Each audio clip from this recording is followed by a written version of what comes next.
listening to the SMD Radio Podcast. And on today's episode, hosts Craig Coleman and Bob Farrell are talking to Gregg Palombo of Polytec for an intimate look into his experience and history with sound and vibration. We also get a closer look into Polytec and some of their state-of-the-art tools, as well as getting to know the inside scoop on the growing partnership between Polytec and Signalysis. Let's have a listen. Greg, I think most people listening to this podcast are probably pretty familiar with Polytec, but if that's not the case, can you maybe just give us a real quick run through of what the company's all about? Sure. Polytec has been in business for just over 50 years. We're best known for making Doppler laser vibrometers. Some of our lasers are actually used as primary sources to measure vibration and to calibrate instruments at the national labs around the U.S. and around the world. We make a wide range of Doppler vibrometers, from devices like the IVS 500 for use in production environments, to speed and length measurements to cut material to the proper length, to scanning lasers for R&D facilities to verify bending modes and verify models. We also manufacture systems that shoot lasers backwards through a microscope objective to measure items that cannot even be seen with the human eye. In addition to those Doppler vibrometers, we also manufacture instruments that measure flatness and step heights on small objects. At the heart of all of our instruments is a light source and an interferometer, so we measure physical parameters using light. What would you say, what is your position and what are some of your responsibilities with Polytec? Well, I'm a central region manager. And as that, I'm responsible for both direct sales to end customers as well as supporting resellers like Signalysis. First and foremost, I'd like to, I try to make sure that the customers are selecting the best instrument or the best product for their application. Even if it isn't a Polytec product, and that sort of throws people off. They expect me to push Polytec first. Polytec has great products, so it's no problem doing that. But it's most important for me to make sure that the customer is purchasing the best product for their application. And I see that really as my number one responsibility. I also view myself as the customer's first contact if they have any questions or have a problem. I've worked in this industry for a long time, so I've seen a lot over the years, and this helps me resolve problems pretty quickly for my customers. That's really where I see my responsibilities. So is your background in engineering? Were you an engineer out of school, or what's your experience within the industry, maybe going back to your time? I'm not an engineer out of school.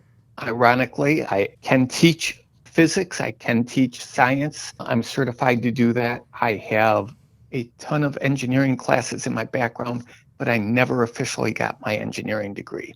I started in the vibration industry in 1983. I was selling portable balancing instruments and swept band analyzers at the time. As predictive maintenance became more popular and FFT analyzers became more affordable, they became part of the product lines that I would sell. Eventually, I moved to Polytec about 16 years ago. So I've seen a lot over the years, and as a result, it makes it easy for me to help customers. In the 16 years that you've been with Polytec, could you kind of give us a little example of like how the industry has changed in the time that you've been with Polytec? Sure. When I joined Polytec, most of the laser systems required light reflective tape or some sort of surface preparation. You had to really hope that your target object was going to work well with a laser without surface preparation. Now, very few instruments still require those things. The helium neon lasers will measure on most items very nicely without any surface preparation. The current IVS 500 is dramatically better than the systems from the mid-1990s. This is due to improved optical receptors and the digital electronics. The new Q-Tech lasers that have just been released have an amazing light return, and the signal dropouts are now a thing of the past. Yeah, so that was kind of a look at where things have come. Where do you see, if you were to look into your crystal ball, maybe 5 years down the road, do you see things progressing at that same speed, some big changes, or just some incremental improvements as we kind of go further along here? Well, we've seen both big changes and incremental improvements in the past, and I think it's going to continue that way in the future. Instruments are getting smaller, lighter. The scanning systems are now a fraction of the weight of what they were just a few years ago. People are learning that lasers are more accurate than accelerometers, and especially at the lower frequencies, and have a longer lifespan with minimal maintenance. When I look at the systems, I think one of the big changes is that we're going to see going forward is signal dropouts are going to become a thing of the past. This means that you're going to have fewer averages to get the exact same data. So Now, shorter measurement times. when you say like the dropouts, do you mean like as far as having to focus all the time, or? No, but you mentioned focusing. We can now focus extremely quickly and do it remotely, whereas in the past it was all a manual focus. Signal dropouts are an anomaly where when you are dealing with light, you have constructive and destructive light interference. Constructive light interference, you get a better signal than normal. Destructive light interference, you'll have a very, very short moment in time where the instrument will get no light back. And when it gets no light back, you have a little blip in your signal. Those things have just about completely disappeared. So those have gone away dramatically. And I see that to be one of the big changes that's going to continue in the future. The few that we do still have, I think we're going to be seeing those go away in the not too distant future. So at the beginning of our podcast today, you talked a little bit, you mentioned several of the solutions that Polytec offers, several products and so forth. Can you maybe just pull out a couple of those and discuss the best applications for each? Sure. The helium neon systems are the general purpose lasers. These are best used at shorter distances, so I'll say within 10 feet of the target object. They are best used when, well, they are the only laser system that can be used if you're shooting through water or through a liquid. The IR systems do not like going through water, so like if you had a fuel pump that you're measuring underwater, the IR system could not be used for that, or a QTEC system could not be used for that. So the next style of instruments that we have out there are the infrared lasers. The QTEC system is an improvement on the standard infrared lasers. So we don't actually sell infrared lasers, just a plain infrared laser anymore. We sell a QTEC system. This system has virtually eliminated dropouts, all dropouts. So when you asked before, where do I see it going in the future? I see that technology spreading throughout the entire product line in the future. Those lasers are best suited for products such as any engineered material, and especially if you're going to be at 10 feet or more away from the target object. That's where I see those products being extremely good. You also see those being used in applications where you have a minimal amount of averages that you can perform. So if you can't take an extra average to make sure that your data is extra clean or absolutely pristine, then the QTEC laser would be a little bit better for you in that application. Now, here at Signalysis, I'm quite familiar with the Polytec vibrometers. What makes them stand out from others on the market? Polytec has been in the marketplace for a very long time. So when you start talking about Polytec products, you're talking about a company that has a sales and service team in the US.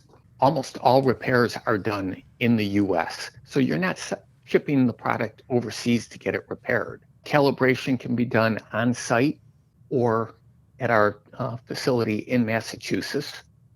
And again, you don't have to send your system overseas to get it calibrated. With virtually all of our competitors have to send their units overseas to get them calibrated. You don't do that with Polytec. So that, I think, is one of the biggest things that sets Polytec apart. We have been building our systems for a very long time and reliability and, well, just how rugged the systems are really stands out when compared to other instruments. So over time, I've seen instruments that are built in the late 80s, in all honesty, that are still out there performing and running. Can you imagine a computer system from the late 80s that would still be functional today? And yet we're seeing them at Polytec. It's pretty amazing how rugged these systems are. I know my children have to buy a new iPhone about every other year, so I can appreciate that. What are some of your more recent product announcements? Anything exciting or groundbreaking coming to the future? Well, I think one of the more interesting product announcements is the version 2 IVS 500. This was recently released. It took the standard IVS 500 and it expanded it. So in the very same package that we initially had the IVS 500, you now have the ability to have a velocity output, which was standard before, or an acceleration output, or a displacement output. And we found that to be extremely useful because you have many customers that have been measuring data using an accelerometer for decades. They have all kinds of historical data there that they have collected, and they don't want to switch their units to velocity because they can't compare their current measurements with their past measurements. The IVS 500 now allows them to just select acceleration, and the data will be output in the acceleration format. So now they can use all their historical data and still collect new data. But at the same time, the key thing here is at the low frequencies, they will have superior signal to noise ratio as compared to what they were getting previously with their accelerometers. And since most of the vibrations that we're measuring in a production environment are those lower frequencies, the performance that they're going to see is going to be dramatically better. So, Greg, we've talked a lot about business here tonight in our podcast, but one of the things that we like to maybe learn a little bit more about the person we're talking to. Is there anything, you have any interesting hobbies or any brushes with greatness or anything like that not many people might know about? I don't know about brushes with greatness, but interesting hobbies. I like machine work. So things like having a small lathe or a milling machine where I can actually make small objects for myself. I enjoy doing that. And this actually came about because I used to race cars as a hobby. So I enjoy cars that go fast. And at one point in time, I helped a friend, after I stopped racing, I helped a friend campaign a race car nationally. And it was a Formula Ford, and we did well enough to put it on the pole position at the national runoffs 2 years in a row. So I'd have to say that was a pretty big accomplishment for just something that's a hobby. Yeah, no kidding. What was were you racing dirt track or, what type of racing was that? No, this was SCCA racing, Formula Fords. It is a paved course, right-hand and left-hand turns. So think of a typical like a Formula Grand Prix. One style Yeah, race, like a Grand Prix style race. Yes. Interesting. Wow. Well, that's one of the better ones we've come across. Don't you think, Craig? Absolutely. So, Greg, here at Signalysis, Polytec Solutions, Polytec equipment is a big part of what the Signalysis package. Can you talk a little bit about the relationship between these two companies? Plain and simple, Signalysis is one of our very strongest resellers. We work with you closely, web settings and in scenarios where you have presentations. The knowledge that Signalysis has about Polytec products is far and away the most and best knowledge that's out there of all of our resellers. So we've had this relationship for as long as I've been with Polytec. So we're talking over 16 years. In all honesty, I don't remember when it began. You'd have to ask Neil from Signalysis when it started, because it was actually before I joined the company at Polytec. This has just been a very long relationship, and I see it as being stronger with each passing year. As more customers, end customers, are finding out about laser vibrometers, we're seeing more and more people moving toward the lasers, just because it simplifies installation, it simplifies maintenance, and you're getting fantastic data each and every time. When we look at the relationship with Signalysis, for instance, when the most recent version 2 IVS 500 came out, Signalysis was one of the first groups to learn about it, and they were the very first group to get one delivered.